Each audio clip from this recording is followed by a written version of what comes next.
दो शब्द।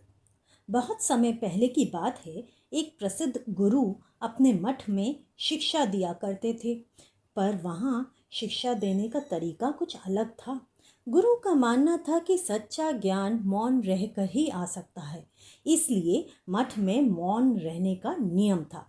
लेकिन इस नियम का भी एक अपवाद था। 10 साल पूरा होने पर कोई शिष्य गुरु से दो शब्द बोल सकता था। पहला 10 साल बीताने के बाद एक शिष्य गुरु के पास पहुंचा। गुरु जानते थे कि आज उसके 10 साल पूरे हो गए हैं। उन्होंने शिष्य को 2 उंगलियां दिखाकर अपने दो शब्द बोलने का इशारा किया। शिष्य बोला, गंदा खाना। गुरु ने हाँ में सर हिलाया।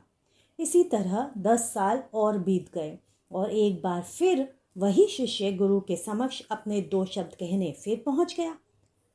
कठोर बिस्तर, शिष्य बोला। गुरु ने इस बार भी हाँ में सर हिला दिया। करते करते 10 साल और बीत गए। इस बार वो शिष्य गुरु के पास आया और बोला, नहीं होगा।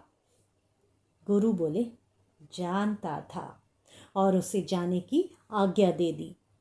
और मन ही मन सोचने लगे, जो थोड़ा सा मौका मिलने पर भी शिकायत करता है, वो ज्ञान कहाँ से प्राप्त कर सकता है।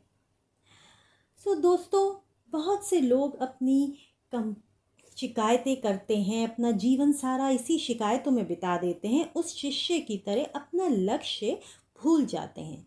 शिष्य ने पहले 10 साल सिर्फ ये बताने के लिए इंतज़ार किया कि खाना गंदा है। यदि वे चाहता तो उस समय खुद खाना बनाना सीख सकता था और बाकी लोगों के लिए अच्छा खाना बना सकता था, चीज़ों को बदल सकता था। ये उसके हाथ में था।